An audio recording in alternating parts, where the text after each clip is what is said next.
आप सबको नमस्ते। मैं विभांशु गैदरिंग कलेसिया की ओर से आप सबका एक बार फिर से बहुत स्वागत करता हूं। और आज हम लोग रोमियो उसका 8 अध्याय उसका 5 पद से 8 पद तक हम लोग अध्ययन करने जा रहे हैं, और जिसका शीर्षक है आत्मा के द्वारा जीना, या फिर हम कह सकते हैं आत्मा के द्वारा चलना। और जब हम रोमियो की पुस्तक को देखते हैं तो हमें रोमियो एक प्रकार से हमें ये प्रेरितों के काम 29वां अध्याय जैसा लगता है। और लेकिन हम ऐसा ऑफिशियल तौर पर नहीं कह सकते हैं, लेकिन प्रेरितों के कामों में जिन चीज़ों का वर्णन है और उसके आगे की घटना को हम एक तरीके से इससे जोड़कर देख सकते हैं। और जो रोमियो का पत्र है, जिसको खासकर कि पौलुस ने लिखा रोमियो की कलीसिया के लिए, वो बहुत ही एक बुनियादी सुसमाचार के जो सिद्धांत हैं उसको समझने में हमारी बहुत ज़्यादा मदद करता है। क्योंकि हम देखते हैं कि पौलुस रोम में जो कलीसिया है, रोम में जो चर्च है, उनकी मदद के लिए इस रोमियो की चिट्ठी को लिखता है। और कि जिससे कि वहाँ के जो रोम के विश्वासी हैं वो उनके जीवन में सुसमाचार की जो सच्चाई है वो उनको और अच्छे से पता लगे, और साथ में वो सुसमाचार को व्यवहारिक तौर पे किस प्रकार से और व्यवहारिक तौर पर सही तरीके से उनको समझने के लिए मदद करता है। व्यवहारिक मतलब कि हमें हमें ज्ञान तो है कि सुसमाचार क्या है, लेकिन हमें पता नहीं है कि हमें अपने डेली हमें प्रतिदिन हमें उस सुसमाचार को अपने जीवन में किस प्रकार से लागू करना है। उस तौर को हम व्यवहारिक बोलते हैं। और जब हम रोमियो की पुस्तक को पढ़ते हैं तो शुरुआत के अध्याय में हमें ये दिखता है कि सुसमाचार क्या है, और हम कैसे विश्वास के द्वारा अनुग्रह से बचाए गए हैं, और अनंत मृत्यु से अनंत जीवन तक हम कैसे बचाए गए हैं। इन इन इन इन इन चीजों का हमें जिक्र वहां पर मिलता है। और फिर इसके साथ में ये हमें यह याद, और वो बातें भी हमें ये याद दिलाता है कि विश्वासी की परमेश्वर, जो एक मसीह व्यक्ति की, जो एक विश्वासी की परमेश्वर में जो उसकी खोज है वो बस उद्धार तक सीमित नहीं है, लेकिन उसके साथ में वो खोज जारी रहती है। और वो जारी खोज हर एक मसीह व्यक्ति को एक पवित्र जीवन किस प्रकार से जीना चाहिए, और उस पवित्रता को अपने जीवन में कैसे बनाए रखना चाहिए। और जब हम परमेश्वर के पीछे चल रहे हैं तो इसमें लगातार हमें कैसे आगे बढ़ना है, उन तमाम सारी चीजों को हमें ये रोमियो की जो पुस्तक है ये हमें याद दिलाती है। तो आइए हम रोमियो 6 अध्याय उसका 17 से 18 पढ़ते हैं, और उसमें कुछ इस प्रकार से लिखा हुआ है। परंतु परमेश्वर का धन्यवाद हो कि हम जो पाप के दास थे अब मन से उस उपदेश के मानने वाले हो गए हैं जिसके सांचे में ढाले गए थे, और पाप से छुड़ाए जाकर धार्मिकता के दास हो गए। सॉरी। रोमियो 8 अध्याय उसके 5 से 8 पद में हमें इस चीज को जानने में जानकारी मिलती है कि पौलुस परमेश्वर के कार्यों को समझने में मदद कर रहा है, कि जिसके द्वारा हम आत्मा में जीवन को देह में जिसके द्वारा हम आत्मा में जीवन को देह में जीवन के साथ समझकर हमें पवित्र करना जारी रखता है। कि जो आत्मा में जो जीवन है और जो हमारी देह में जो एक जीवन है, इसको पवित्रता के साथ हमें कैसे आगे बढ़ाना है। और इन पदों को जब हम पढ़ते हैं, और खासकर कि पहले मुझे शायद रोमियो 8 अध्याय उसका 5 से 8 पढ़ना चाहिए एक बार, और उसको पढ़ते हुए इस चीज को मैं आपके सामने पढ़ना चाहूंगा। रोमियो 8 अध्याय उसका 5 से 8। क्योंकि शारीरिक व्यक्ति शरीर की बातों पर मन लगाते हैं, परंतु आध्यात्मिक आत्मा की बातों पर मन लगाते हैं। शरीर पर मन लगाना तो मृत्यु है, परंतु आत्मा पर मन लगाना जीवन और शांति है।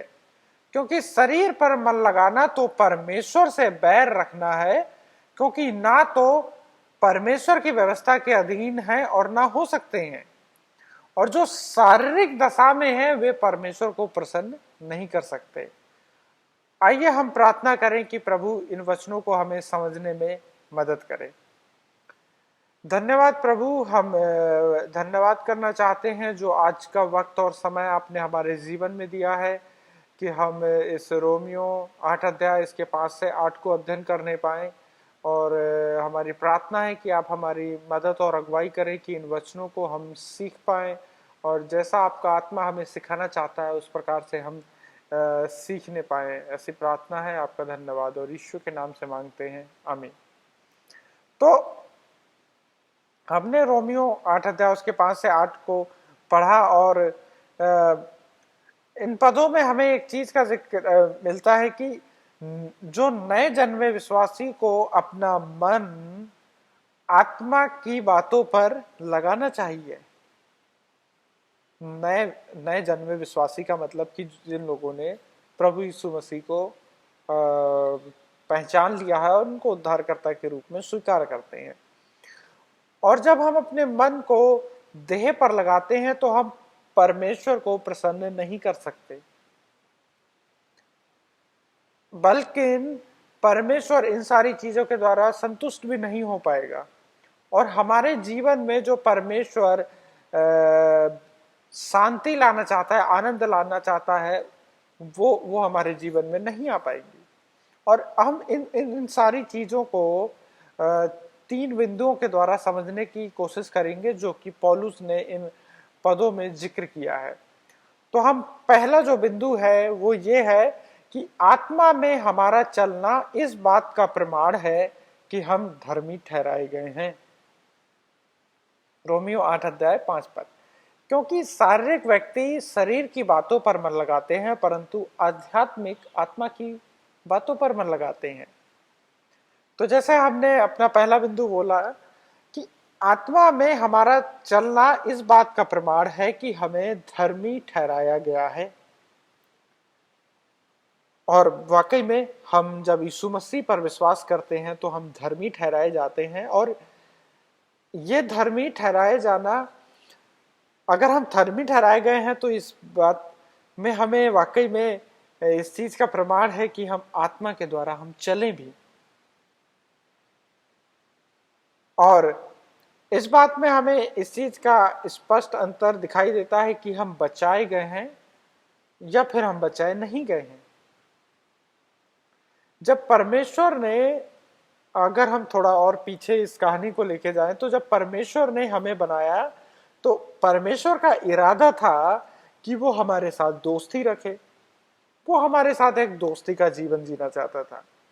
वो हमसे प्यार करना चाहता था और वो चाहता था कि हम उसकी आराधना करें, उसका सम्मान करें, और इस धरती पर जो परमेश्वर ने उद्देश्य दिया है उसको हम पूरा करें, और एक बहुत ही नम्र होकर हम आज्ञाकारिता में आगे बढ़ें।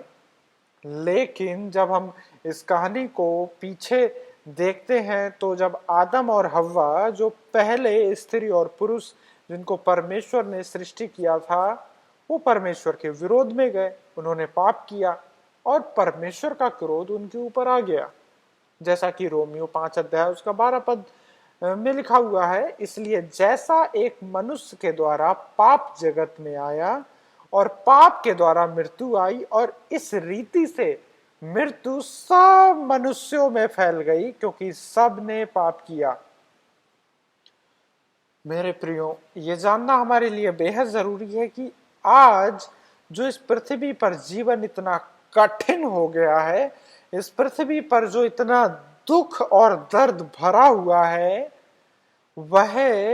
वो हमारे जो हम वर्तमान में, जो इन दिनों में जो हम काम कर रहे हैं और हमारे जीवन में जो अप्रिय परिस्थितियां हैं जिनको हम पसंद नहीं करते हैं, जिन परिस्थितियों से हम दूर हटना चाहते हैं, हो सकता है कि वो बीमारी है, हो सकता है हमारे घर की समस्याएं हैं, हाँ, उन अपरिय प्रिय परिस्थितियों की वजह से ये इस संसार में इतना दुख, कलेश और इतनी कठिन नहीं है।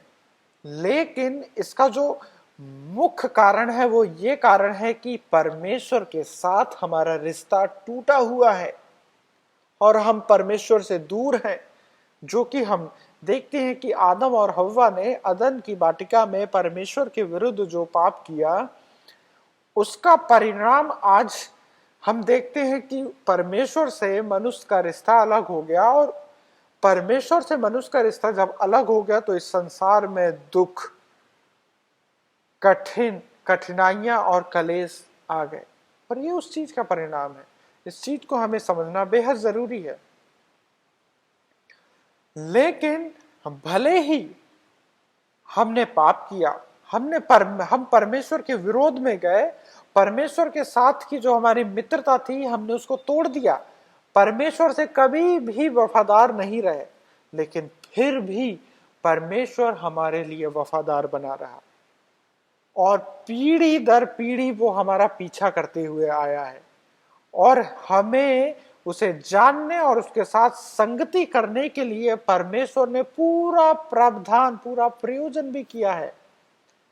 और अंत में हमारे टूटे हुए हमको सुधारने के लिए भी उसने पूरा प्रावधान, पूरा प्रयोजन किया है। और वो प्रयोजन परमेश्वर ने अपने एक लौते पुत्र प्रभु यीशु मसीह के द्वारा किया। वो प्रभु यीशु मसीह जिसने हमारे मनुष्य के जो पाप थे उनका दंड अपने ऊपर ले लिया और क्रूस पर उनकी कीमत चुकाई। और उसके द्वारा उसने हमें यह अनुग्रह दिया कि हम परमेश्वर के साथ फिर से उस रिश्ते में जुड़ सकें। रोमियो 5 अध्याय उसका 15 से 16 इस चीज का जिक्र करता है, पर जैसी अपराध की दशा है वैसे अनुग्रह के वरदान की नहीं, क्योंकि जब एक मनुष्य के अपराध से बहुत से लोग मरे तो परमेश्वर का अनुग्रह और उसका दान एक मनुष्य के द्वारा, एक मनुष्य के अर्थात यीशु मसीह के अनुग्रह से हुआ, बहुत से लोगों पर अवश्य ही अधिकाई से हुआ। और जैसा एक मनुष्य के पाप करने का फल हुआ वैसा ही दान की दशा नहीं, क्योंकि एक ही के कारण दंड की आज्ञा का फैसला हुआ, परंतु बहुतों से अपराधों से ऐसा वरदान उत्पन्न हुआ कि लोग धर्मी ठहरे।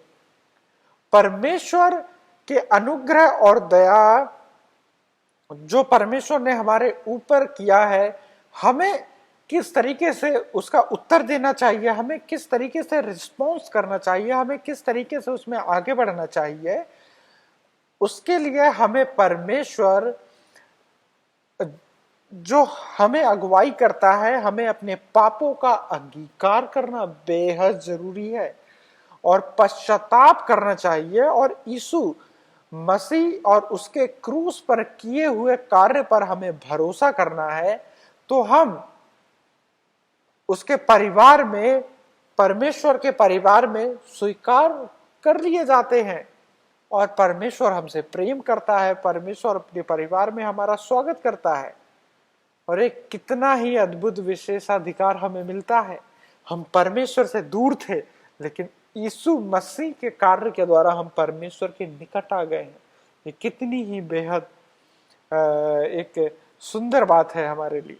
गलातियों 4 अध्याय उसके 4 से 6 में इस प्रकार का जिक्र है, परंतु जब समय हुआ तो परमेश्वर ने अपने पुत्र को भेजा जो स्त्री से जन्मा और व्यवस्था के अधीन उत्पन्न हुआ, ताकि व्यवस्था के अधीनों को मोल लेकर छुड़ा ले और हमको लेपालक होने का पद मिले।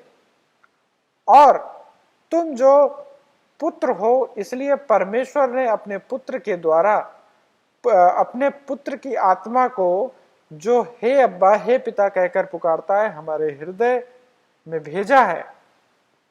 रोमियो 8 अध्याय 5 पद में शरीर के अनुसार जीने वाले और आत्मा के अनुसार जीने वालों के बीच में स्पष्ट अंतर दिखाया गया है। जो लोग आत्मा के अनुसार जीते हैं वे स्पष्ट रूप से जिन्हों अपने वो पापों को स्वीकार करते हैं। जो परमेश्वर की आत्मा के द्वारा जीते हैं वो अपने पापों को स्वीकार कर लेते हैं और यीशु मसीह पर भरोसा करते हैं। इसलिए आत्मा में हमारा चलना इस बात का प्रमाण है कि हम धर्मी ठहराए गए हैं। उम्मीद है कि ये पहला पॉइंट आपको समझ में आया होगा। भाइयों और बहनों, ये एक बहुत ही गंभीर सवाल हमें अपने आप से पूछने की जरूरत है, सिर्फ इसलिए नहीं कि हम मसीह परिवार में पैदा हुए हैं। अगर आप, हो सकता है कि आप मसीह परिवार में पैदा हुए हैं, आपके माता पिता, आपके दादा दादी, आपके पूर्वज, आपके पीढ़ी दर पीढ़ी लोगों ने यीशु मसीह पर विश्वास किया और इसलिए आपने भी विश्वास किया। हो सकता है कि आपके आसपास मसीह लोग हैं, लेकिन ये समझना हमारे लिए बेहद जरूरी है कि चाहे हम मसीह परिवार में पैदा हुए हैं, ये इस चीज की गारंटी नहीं देता है कि हम एक विश्वासी हैं, या हम एक पास्टर के सामने, एक पादरी के सामने हमने एक स्वीकार करने वाली प्रार्थना कर ली है, या फिर हम लगातार चर्च जाते हैं, हम संगति में जाते हैं, कलीसिया में जाते हैं, हम मसीही भजनों को गाते हैं, दिन प्रतिदिन बाइबिल को पढ़ते हैं, सेवा का काम करते हैं। ये इस चीज की गारंटी नहीं देता है कि हम एक विश्वासी हैं। एक सच्चे विश्वासी की ये निशानी है कि वो वचन के अनुसार एक ऐसा जीवन जीता है जो परमेश्वर की आत्मा के द्वारा एक सक्रिय जीवन जीता है। सक्रिय अर्थात वो अपने पापों के प्रति जागरूक रहता है और अपने पापों से लगातार उभरने के लिए, परमेश्वर की पवित्रता की ओर आगे बढ़ने के लिए वो जागरूक रहता है। मैं फिर से आपको ये चीज याद दिलाना चाहूंगा कि हम अपने आप को विश्वासी कब कह सकते हैं। हम मसीह परिवार में पैदा हुए हैं या फिर हमने कलीसिया में जाना शुरू किया है, ये एक विश्वासी होने की एक पहली पहचान नहीं है।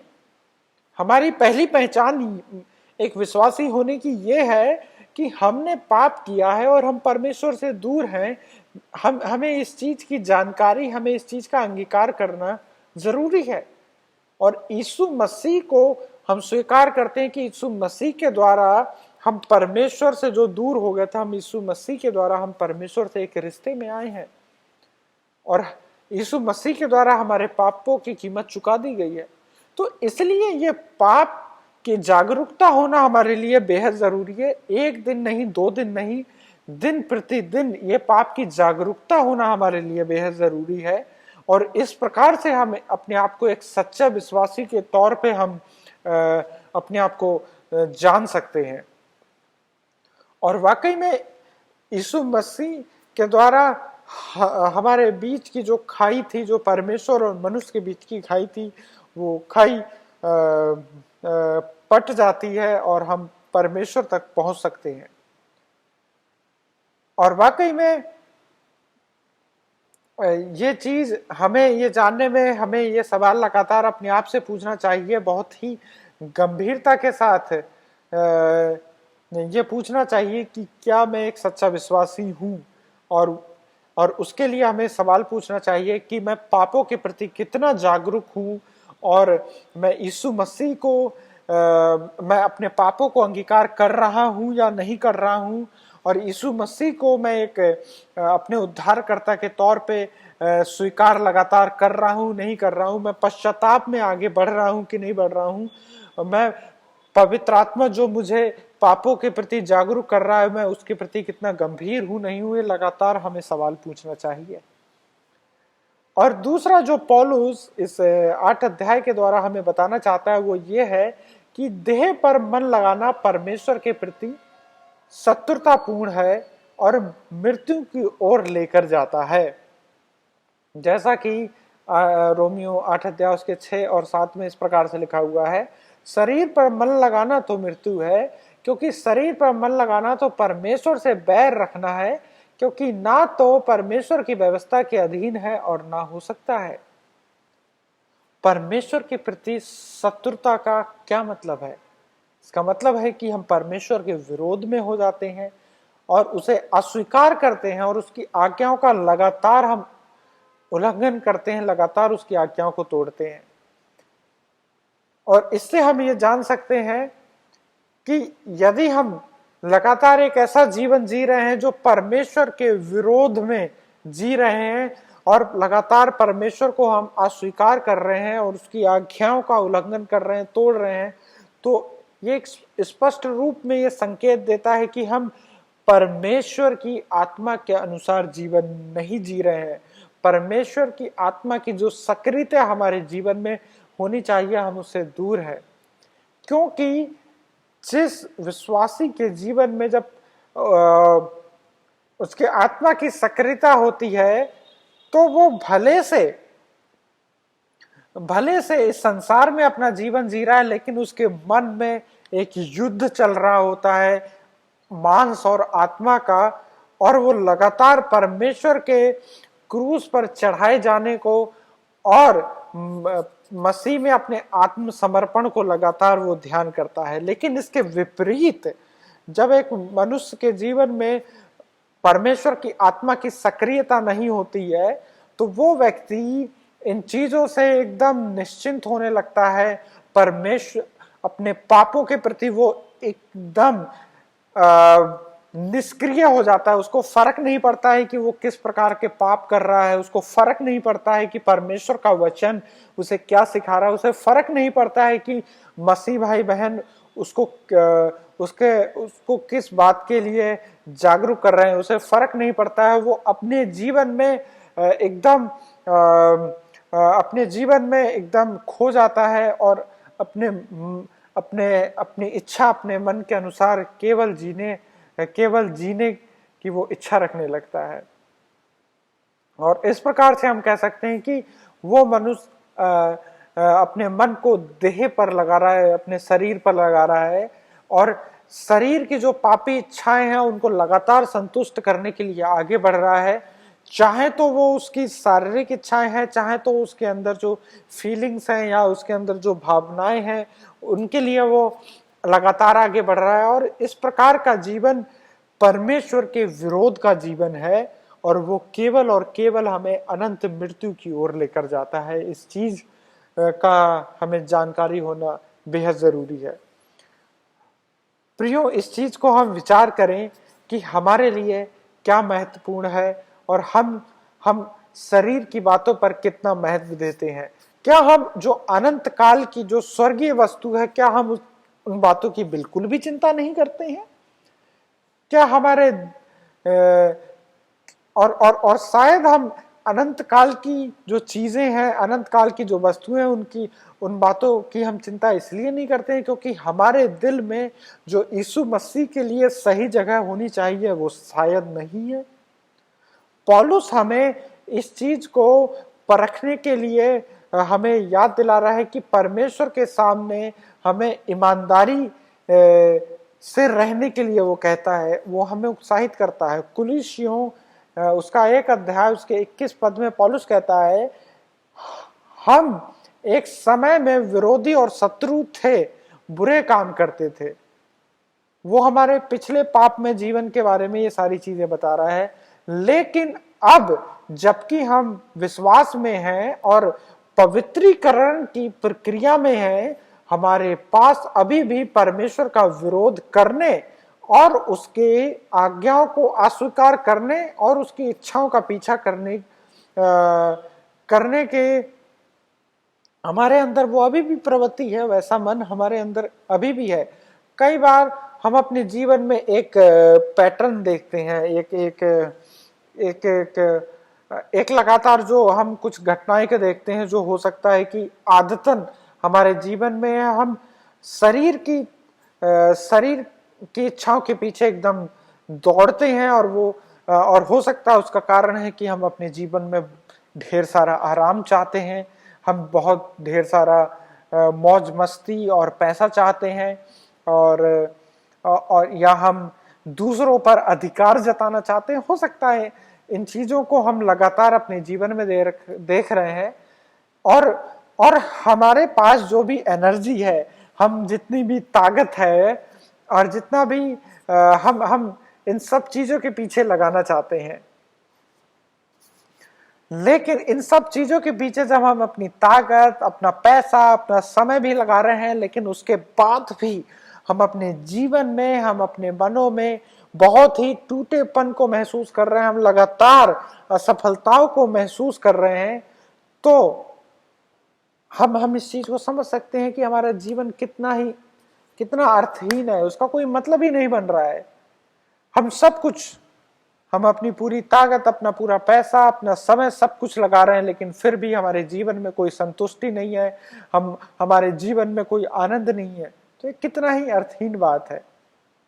दूसरे और पापों को अगर हम देखें तो हम किस प्रकार से अपने शारीरिक इच्छाओं को पूरा करने के लिए हम लोग लड़ाई झगड़े में लग जाते हैं, हम लोग कुड़कुड़ाने में लग जाते हैं, हम लोग दूसरों की बदनामियां करने में लग जाते हैं, हम लोग शराब के नशे में एक अपने जीवन में आनंद को महसूस करने की कोशिश करते हैं, या फिर हमारे अंदर जो सेक्स को लेकर जो पाप हैं, हम उन पापों के पीछे आगे बढ़ने लगते हैं। और जब हम इन सारी चीजों को देखते हैं तो हमें अंत में ये पता लगता है कि हम कितना अकेले हैं अपने जीवन में, हमें कहीं रास्ता नहीं दिख रहा है, और इसलिए हमें ये जानने की जरूरत नहीं है कि ये हमारे दिल को भर सकते हैं। कोई भी पाप हमारे दिल को एक मोमेंट के लिए, कुछ क्षण के लिए हमें आनंद दे सकता है, लेकिन वो हमारे मन को पूरे तरीके से संतुष्ट, हमें एक सच्चे आनंद, एक सच्ची खुशी और शांति नहीं दे सकता है। और इसलिए हमें शरीर में जीने का कोई फायदा नहीं है। जैसा कि पौलुस इस चीज को बता रहा है कि एक विश्वासी को अपना मन आत्मा पर लगाना चाहिए, क्योंकि ऐसा करने से हम खुद को याद दिला रहे हैं कि हम परमेश्वर के शत्रु नहीं है, लेकिन उसकी पवित्र उपस्थिति के साथ हम सहमत हैं। उसकी आज्ञा मानने और उसके मार्गों पर चलने के लिए हम लगातार, हमारे अंदर इच्छा है, और हम वास्तव में विश्वास करते हैं, और केवल परमेश्वर उसके राज्य का अनुसरण करने में, परमेश्वर और उसकी कलीसिया के साथ आगे बढ़ने में हमारे जीवन में आनंद और संतुष्टि है। इस चीज का हमें याद दिला रहा है पौलुस इन सारी बातों के द्वारा। और उम्मीद है कि ये वाला पॉइंट भी आपको समझ में आया होगा कि शरीर पर मन लगाना तो मृत्यु है, क्योंकि शरीर पर मन लगाना अर्थात हम पाप पर मन लगाते हैं, उन बातों पर मन लगाते हैं जो हमारे शरीर, हमारी मन की इच्छाओं को पूरा करने में हमें आगे बढ़ाती है। और जब हम पाप पर मन लगाते हैं, जब हम पाप के द्वारा अपनी शारीरिक, अपनी इमोशनल, अपने भावात्मक इच्छाओं को पूरा करते हैं, तो हम परमेश्वर से दूर होने लगते हैं, हम परमेश्वर के शत्रु ठहरने लगते हैं, और हम मृत्यु की ओर आगे बढ़ने लगते हैं। तीसरा पॉइंट जो कि पौलुस इन वचनों में जिक्र करता है, वो ये कहता है कि आत्मा पर मन लगाने से जीवन और शांति आती है, और परमेश्वर को इससे प्रसन्नता मिलती है। जैसा कि वो 8 अध्याय उसके 6 पद में लिखता है, परंतु आत्मा पर मन लगाना जीवन और शांति है। एक विश्वासी के रूप में केवल मृत्यु से जीवन नहीं बदलता। हम जो मृत्यु में थे, हम जीवन में आगे हैं, लेकिन पहले हम मृत्यु के मार्ग में आगे चलते थे, लेकिन अब हम जीवन के मार्ग में आगे बढ़ रहे हैं। ये भी हमारे लिए बदल जाता है। केवल हमारे मंजिलें नहीं बदली हैं, हमारे रास्ते भी बदल गए हैं। इस चीज को हम समझ सकते हैं। और पवित्र आत्मा जो अब हमारे अंदर वास करता है, आत्मा हमें प्रार्थना करने में मदद करता है, और आत्मा परमेश्वर की इच्छा के अनुसार हमारी मध्यस्थता भी करता है। परमेश्वर का आत्मा और हमें पश्चाताप की ओर भी आगे लेकर जाता है, और हमारे अंदर धार्मिकता के फल, आत्मा के फल भी पैदा होने लगते हैं, और हम खुद को परमेश्वर को समर्पित करने लगते हैं। और एक विश्वासी होने के नाते हम परमेश्वर की इच्छा के अधीन होने लगते हैं और परमेश्वर की आत्मा के अनुसार चलने लगते हैं। जैसा कि हमें रोमियो 8:26 में इस चीज का जिक्र मिलता है, इसी रीति से आत्मा भी हमारी दुर्बलता में सहायता करता है, क्योंकि हम नहीं जानते कि प्रार्थना किस रीति से करना चाहिए, परंतु आत्मा आप ही ऐसी आहें भर भर कर जो बयान से बाहर है हमारे लिए विनती करता है। और मनों का जांचने वाला जानता है कि पवित्र आत्मा की मनसा क्या है, क्योंकि हम पवित्र लोगों के लिए परमेश्वर की इच्छा के अनुसार विनती करता है। हम देखते हैं कि पौलुस इस चीज का हमें याद दिलाता है कि हम आत्मा में एक नया जीवन हमें दिया गया है, हमें उसके अधीन होकर और अपने जीवन में आत्मा की अगुवाई के प्रति हमें संवेदनशील होना चाहिए। जैसा आत्मा हमें कुछ भी अगुवाई करता है, तो हमें उस चीज में हमें एक सक्रिय होना चाहिए, संवेदन होना चाहिए, और हमें हर दिन परमेश्वर की आत्मा को अनुमति देना चाहिए कि वो हमारे जीवन में कार्य करे और हमें वो प्रेरणा दे और हमें हमारे जीवन को वो प्रभावित करे। तो शरीर मृत्यु की ओर ले जाता है, जहां पर सारी चीजें व्यर्थ हो जाती हैं और हमारे पास कोई आनंद, कोई शांति नहीं रहती है।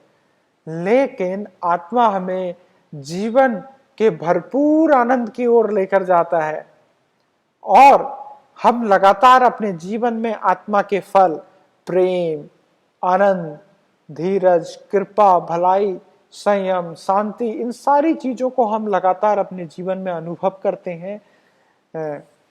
और जब हम परमेश्वर की आत्मा के द्वारा नए बन गए हैं, तो हमें अपना मन आत्मा पर, परमेश्वर की आत्मा पर, पवित्र आत्मा पर लगाना चाहिए। अपने ध्यान को परमेश्वर की ओर केंद्रित करना चाहिए, जो परमेश्वर की आज्ञाएं हैं और जो परमेश्वर की इच्छा है हमारे लिए, उसकी ओर हमें आगे बढ़ना चाहिए, जिससे कि हम परमेश्वर की महिमा हमारे जीवन के द्वारा होने पाए। और उम्मीद है कि इन तीनों बिंदुओं से हमें ये जानने में बहुत ही जानकारी मिली होगी कि किस प्रकार से हमें एक मसीह में जो एक व्यक्ति है, एक सच्चे विश्वासी है, और एक व्यक्ति जो एक अविश्वासी है, उनके बीच में किस प्रकार का एक अंतर मिलता है। और हमारी ये इच्छा है परमेश्वर की ओर से कि आप अपने जीवन में तमाम जो पाप की वजह से जो आप लगातार संघर्ष महसूस कर रहे हैं, टूटेपन को महसूस कर रहे हैं, खालीपन को महसूस कर रहे हैं, निराशा को महसूस कर रहे हैं, चिंता को महसूस कर रहे हैं, आप इन सब चीजों से मुक्ति पाए। और परमेश्वर के वचन के अनुसार हम चाहते हैं कि परमेश्वर का जो आनंद है, परमेश्वर की जो संतुष्टि है, वो आप अपने जीवन में महसूस करें। और इसके लिए आप अपने पापों के प्रति आप पश्चाताप में लगातार आगे बढ़ते रहें और मसीह को आप अपना व्यक्तिगत उद्धारकर्ता स्वीकार करें।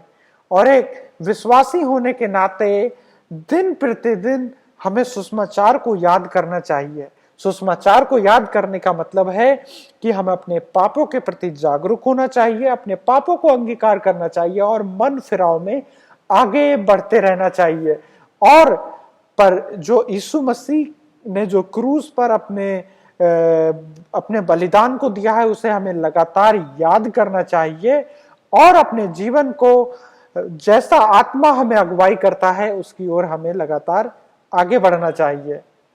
और इस प्रकार से जो आज का रोमियो 8 अध्याय उसका 5 से 8 का जो शीर्षक था कि आत्मा के द्वारा जीना, उसमें जो हमने पहला बिंदु देखा था कि आत्मा में हमारा चलना इस बात का परिणाम है कि हम धर्मी ठहराए गए हैं, हम यीशु मसीह के लहू के द्वारा धर्मी ठहराए गए हैं, इसलिए हमें आत्मा में चलना चाहिए। और आत्मा में चलना इस चीज का हमें प्रमाण देता है कि हम धर्मी ठहराए गए हैं। और दूसरा, हमने पॉइंट को देखा था कि अपने शरीर पर मन लगाना परमेश्वर के प्रति शत्रुता है और वो हमें मृत्यु की ओर लेकर जाता है। और जब हम अपने शरीर पर मन लगाते हैं, हम पापों में लगातार आगे बढ़ने लगते हैं और हम परमेश्वर से दूर हो जाते हैं और दूर होने लगते हैं। और तीसरी चीज हमने जाना कि जब हम आत्मा पर मन लगाते हैं तो हमें शांति, हमें आनंद मिलता है और उससे परमेश्वर भी प्रसन्न होता है। और इसी प्रकार से हम आपको इस चीज के लिए उत्साहित करना चाहते हैं कि आप शरीर पर मन ना लगाकर आत्मा पर मन लगाएं और दिन प्रतिदिन अपने आप को सुसमाचार, जो परमेश्वर का सुसमाचार है, वो याद दिलाएं और पवित्र आत्मा की जो सामर्थ है उस पर आप भरोसा करें, क्योंकि पवित्र आत्मा ही आपको उभार सकता है। और शरीर के खिलाफ जो भी, शरीर के साथ जो भी हमें संघर्ष, पाप के खिलाफ जो भी शरीर के द्वारा हमारा संघर्ष है, उसमें आप डटे रहें और पवित्र आत्मा के द्वारा आप एक विजय जीवन को जीते रहें और उसमें आगे बढ़ते रहें। ऐसी हमारी परमेश्वर के वचन के द्वारा हम आपको याद दिला रहे हैं, और प्रभु इन वचनों के द्वारा आपको बहुत ही आशीष दे। आइए हम प्रार्थना करें। धन्यवाद प्रभु, जो आपने हमें इस रोमियो की पुस्तक से अध्ययन करने के लिए अनुग्रह किया, जहां आपने हमें ये सिखाया कि हमें एक मसीह में, आप में एक विजय जीवन कैसे जी सकते हैं और एक आत्मा के अनुसार जीवन जीने का क्या अर्थ है। हमारी प्रार्थना है कि आप लगातार अपनी आत्मा के द्वारा हमें आगे बढ़ते रहने के लिए, आगे आपके साथ हमें बने रहने के लिए आप हमारी मदद और अगुवाई करें। आपका धन्यवाद करते हैं और यीशु के नाम से मांगते हैं, आमीन। प्रभु आपको बहुत सी आशीष दे। धन्यवाद।